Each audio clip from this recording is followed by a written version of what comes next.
Assalamualaikum warahmatullahi wabarakatuh. Salam sejahtera bagi kita semua. Pertama-tama, saya mengucapkan terima kasih kepada Ibu Miranti Yudhistira SSI MKom selaku dosen pengampu mata kuliah Komunikasi Bisnis dan Teknis. Pada kesempatan ini, kami dari kelompok 2 kelas R001 mahasiswa program studi Sistem Informasi Universitas Jambi, kami akan memaparkan materi dengan topik komunikasi dan budaya sebagai bagian dari tugas perkuliahan. Sebelum masuk ke pembahasan, perkenalkan, saya Amanda Iza Sofiani dengan NIM F1E122001 yang akan bertugas sebagai moderator sekaligus pemateri pertama dan akan menyampaikan kesimpulan di akhir sesi. Selanjutnya, ada Nabila Febrisa Anggraini dengan NIM F1E122130 sebagai pemateri kedua. Lalu, Abelia Maisya Huwaida dengan NIM F1E122009 sebagai pemateri ketiga. Terakhir, ada Nabila Sunia dengan NIM F1E122049 sebagai pemateri keempat. Melalui presentasi ini, kami berharap dapat memberikan pemahaman yang lebih mendalam mengenai hubungan komunikasi dan budaya, serta bagaimana peran keduanya dalam berbagai aspek kehidupan, termasuk di dunia bisnis dan teknis. Mari kita mulai pembahasannya. Sebelum kita masuk lebih dalam, coba kita pikirkan dulu, apa sih yang pertama kali terlintas di benak kalian saat mendengar kata komunikasi? Mungkin ada yang berpikir komunikasi itu obrolan, terus komunikasi itu bisa bentuk chatting, terus kalian juga berpikir komunikasi itu seperti presentasi. Nah, itu semua benar, tapi komunikasi sebenarnya lebih luas dari sekedar berbicara ataupun bertukar pesan. Komunikasi adalah jembatan yang menghubungkan manusia dalam berbagai aspek kehidupan. Di dunia bisnis, misalnya, seorang pemimpin tidak bisa sekedar memberi perintah tanpa komunikasi yang jelas. Bayangkan kalau atasan hanya diam dan berharap bawahannya paham sendiri, pasti kacau kan? Makanya komunikasi itu penting bukan cuma untuk menyampaikan pesan, tapi juga untuk membentuk pemahaman yang sama di antara para pelakunya. Tapi tunggu dulu, komunikasi itu nggak berdiri sendiri loh. Ada satu hal yang sangat mempengaruhi cara kita berkomunikasi. Ada yang tahu? Yap, itu budaya. Setiap budaya punya cara komunikasi yang berbeda. Misalnya, di beberapa negara, menatap mata saat berbicara dianggap sopan, tapi budaya lain justru dianggap tidak sopan loh. Nah, disinilah komunikasi dan budaya itu saling berkaitan. Oke, sebelum kita mengetahui apa itu komunikasi, kita harus tahu dulu ya definisi komunikasi sebelum memahaminya dan apa hubungannya dengan budaya. Pakar komunikasi, Bapak Ono Ujana bilang, komunikasi itu baru terjadi kalau ada kesamaan makna antara si pengirim dan penerima pesan. Jadi maksudnya gimana sih? Gini, kalau aku bilang, jangan lupa besok kamu bawa laptop ya untuk kita presentasi. Nah, lalu kamu mengerti nih maksudnya dan beneran kamu bawa. Berarti komunikasi kita itu berhasil. Tapi kalau ternyata kamu ngira aku cuma bercanda dan gak bawa laptop besoknya, nah itu tandanya komunikasi kita gagal. Agar komunikasi bisa berjalan lancar, ada beberapa elemen yang harus ada, yaitu seperti sumber, seperti siapa sih yang menyampaikan pesan, terus ada pesan, media ini seperti lewat apa komunikasinya, lisankah, tulisankah, atau mungkin juga lewat chat. Terus ada juga penerima, umpan balik, dan lingkungan. Lingkungan ini seperti faktor di sekitar yang bisa mempengaruhi komunikasi. Misalnya kebisingan atau gangguan sinyal kalau kita komunikasi itu menggunakan handphone. Nah, semua unsur ini harus bekerja sama supaya komunikasi bisa berjalan dengan efektif. Sekarang kita masuk ke materi budaya. Budaya itu lebih dari sekedar pakaian tradisional ataupun tarian daerah loh. Budaya juga mencakup cara kita berpikir, berperilaku, dan berkomunikasi yang diwariskan dari generasi ke generasi berikutnya. Contoh gampangnya gini, misalnya di Indonesia kalau kita ketemu orang lebih tua, biasanya kita akan menyapa dengan hormat. Misalnya bilang, permisi ibu, permisi bapak. Tetapi di negara lain bisa jadi orang langsung menyebut nama tanpa ada embel-embel gelarnya. Nah, itu contoh sederhana bagaimana budaya mempengaruhi cara kita berkomunikasi. Nah, sekarang pertanyaannya, kenapa komunikasi dan budaya itu saling terkait? Begini, budaya membentuk cara kita berbicara dan juga berperilaku, sementara komunikasi adalah alat utama untuk menyebarkan dan mempertahankan budaya. Kalau nggak ada komunikasi, budaya itu bisa hilang ataupun punah. Nah, misalnya contohnya gini, bahasa daerah yang sudah jarang digunakan lama-lama bisa menghilang. Sebaliknya, budaya yang mudah dikomunikasikan, misalnya seperti K-pop yang pasti nggak asing di telinga teman-teman, bisa dengan cepat tersebar ke berbagai negara. Itu bukti kalau komunikasi sangat berperan dalam melestarikan budaya. Jadi, apa sih pentingnya komunikasi dalam budaya? Yang pertama, menjaga identitas budaya. Misalnya, lewat cerita rakyat atau lagu daerah, nilai-nilai budaya tetap diwariskan ke generasi berikutnya. Yang kedua, ada menghindari konflik antar budaya.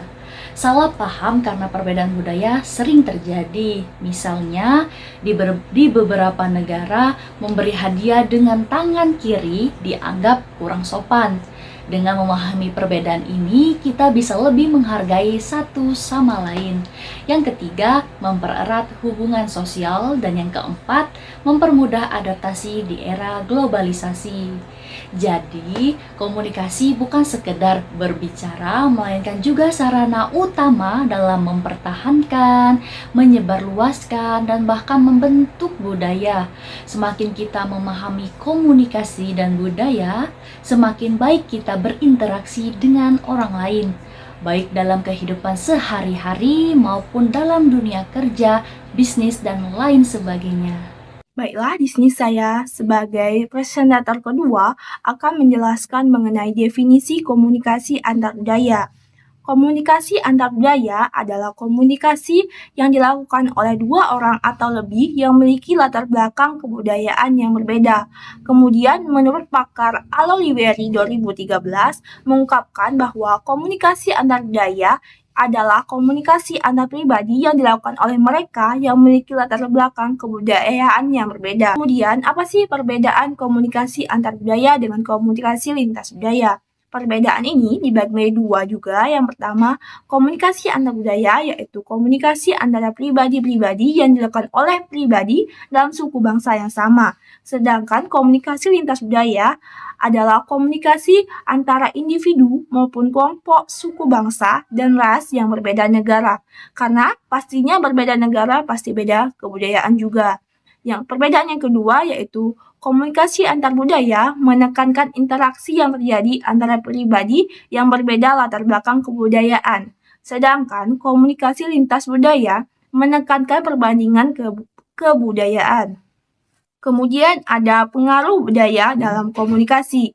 Pengaruh budaya dalam komunikasi dibagi menjadi tiga. Yang pertama, mengajarkan aturan, ritual, dan prosedur yang bermakna.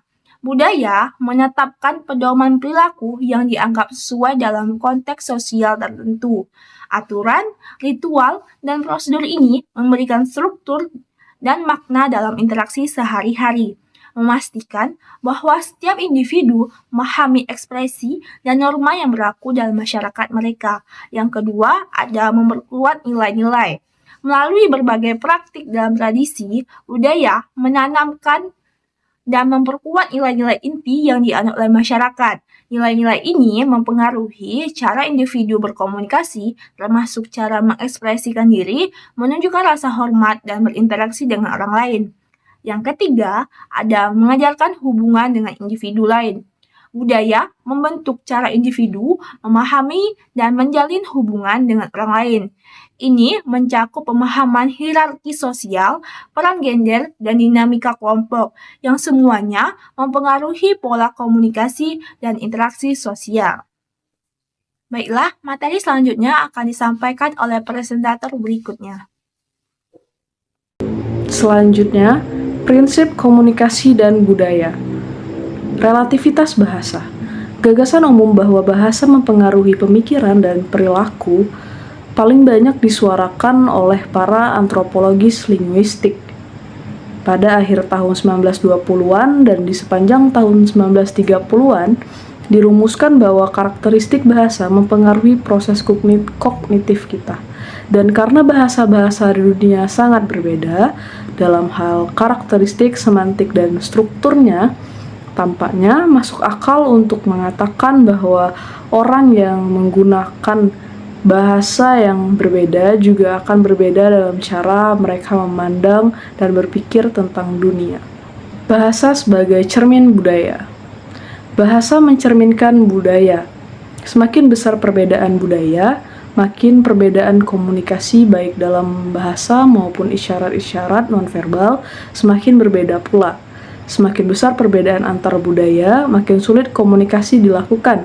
Kesulitan ini dapat mengakibatkan misalnya lebih banyak kesalahan komunikasi, lebih banyak kesalahan kalimat, lebih besar kemungkinan salah paham, makin banyak salah persepsi, dan makin banyak potong kompas atau bypassing. Selanjutnya, mengurangi ketidakpastian. Semakin besar perbedaan antar budaya, makin besarlah ketidakpastian dan ambiguitas dalam komunikasi. Dalam komunikasi, kita berusaha mengurangi ketidakpastian ini sehingga kita dapat lebih menguraikan, memprediksi, dan menjelaskan perilaku orang lain. Karena ketidakpastian dan ambiguitas yang lebih besar ini, diperlukan lebih banyak waktu dan upaya untuk mengurangi ketidakpastian dan untuk berkomunikasi secara lebih bermakna. Selanjutnya, kesadaran diri dan perbedaan antar budaya. Semakin besar perbedaan antar budaya, makin besar kesadaran diri para partisipan selama komunikasi. Ini mempunyai konsekuensi positif dan negatif. Positifnya, kesadaran diri ini barangkali membuat kita lebih waspada. Ini mencegah kita mengatakan hal-hal yang mungkin terasa tidak peka atau tidak patut. Negatifnya, ini membuat kita terlalu berhati-hati, tidak spontan, dan kurang percaya diri. Selanjutnya, interaksi awal dan perbedaan antar budaya. Perbedaan antar budaya terutama penting dalam interaksi awal dan secara berangsur berkurang tingkat kepentingannya ketika hubungan menjadi lebih akrab. Walaupun kita selalu menghadapi kemungkinan salah persepsi dan salah menilai orang lain, kemungkinan ini besar dalam situasi komunikasi antar budaya. Selanjutnya, peran komunikasi bisnis dan budaya. 1. Mengatasi perbedaan budaya. Komunikasi bisnis antar budaya yang efektif membantu individu dan organisasi memahami serta menavigasi perbedaan budaya, seperti bahasa, norma, dan nilai, sehingga mengurangi kesalahpahaman dan konflik dalam interaksi bisnis internasional. Yang kedua, membangun hubungan bisnis yang kuat. Dengan menunjukkan kepekaan dan penghormatan terhadap budaya, komunikasi antar budaya yang baik dapat memperkuat hubungan bisnis, meningkatkan kolaborasi, dan membangun kepercayaan jangka panjang antara mitra bisnis dari berbagai latar belakang budaya. Dan yang terakhir, mendorong inovasi dan kreativitas. Lingkungan multikultural yang didukung oleh komunikasi terbuka dan inklusif memungkinkan pertukaran ide-ide baru, penggalian potensi, dan pemecahan masalah yang kreatif, sehingga meningkatkan inovasi dalam organisasi. Baiklah, saya sebagai presentator keempat akan menjelaskan tentang hambatan komunikasi dan budaya. Di hambatan komunikasi dan budaya ini memiliki 4 perbedaan. Yang pertama ada perbedaan bahasa. Perbedaan bahasa ini merupakan kesulitan memahami maksud komunikasi karena perbedaan bahasa.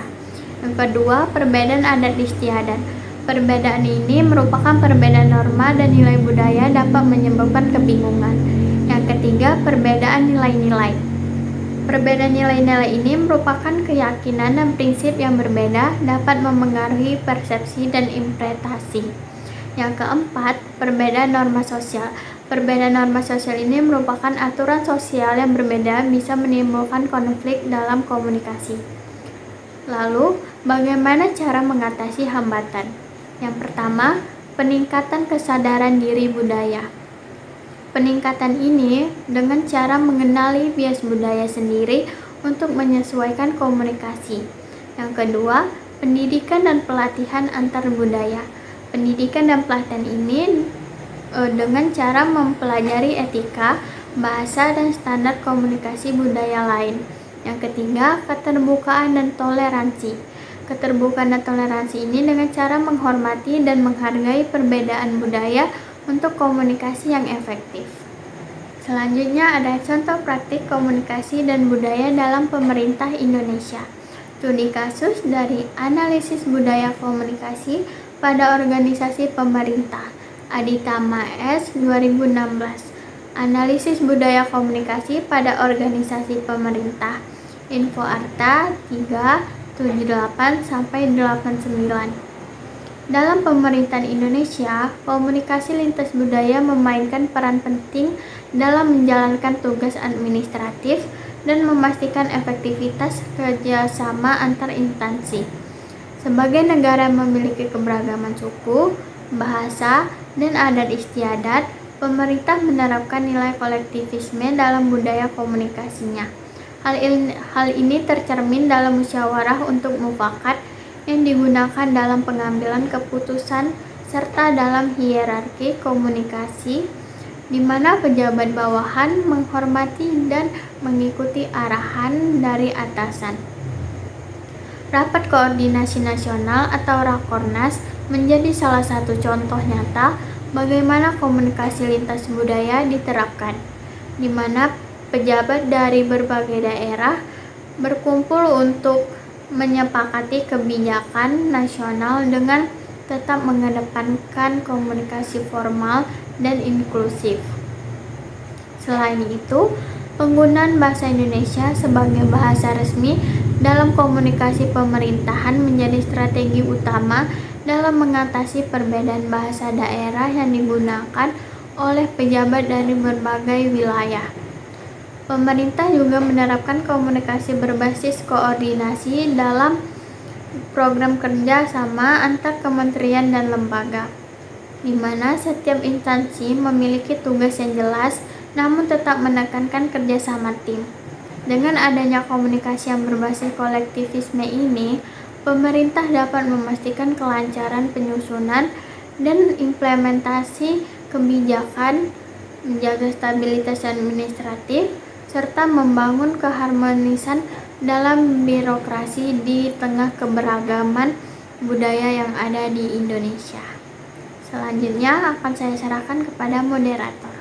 Setelah kita membahas berbagai aspek komunikasi dan budaya, mulai dari konsep hingga tantangan dan solusi yang dihadapi, sekarang saatnya kita menyimpulkan apa yang telah kita pelajari. Jadi, poin utama yang bisa kita ambil dari pemaparan materi komunikasi dan budaya, intinya komunikasi dan budaya itu tidak bisa dipisahkan, teman-teman. Budaya membentuk cara kita berkomunikasi, sementara komunikasi menjadi alat utama dalam menjaga dan menyebarkan budaya. Dalam dunia bisnis maupun kehidupan sehari-hari, memahami komunikasi antar budaya sangat penting untuk menghindari kesalahpahaman dan membangun hubungan yang harmonis. Namun, tentu saja ada tantangan yang harus dihadapi seperti perbedaan bahasa, kebiasaan, hingga nilai-nilai yang berbeda. Maka dari itu, kesadaran budaya, pendidikan, serta sikap terbuka sangat diperlukan. Dengan komunikasi yang efektif, kita tidak hanya bisa mempertahankan identitas budaya, tetapi juga beradaptasi dengan dunia yang semakin modern ini. Dari semua pembahasan yang telah kami sampaikan tadi, tentu tidak lepas dari berbagai sumber yang kami gunakan. Ada 10 referensi yang kami gunakan untuk menjadi dasar dalam mencari materi ini. Dengan demikian, selesailah pemaparan kami mengenai komunikasi dan budaya. Tentunya dalam penyampaian materi ini mungkin ada kekurangan atau hal yang kurang jelas, baik dari segi penyampaian tim kami maupun dalam materi yang kami buat. Kami memohon maaf. Kritik dan saran sangat kami hargai untuk perbaikan ke depannya. Semoga apa yang telah tim kami bahas dapat bermanfaat dan bisa menambah wawasan baru bagi kita semua dalam memahami pentingnya komunikasi dan budaya. Terima kasih atas perhatian dan waktunya. Wassalamualaikum warahmatullahi wabarakatuh.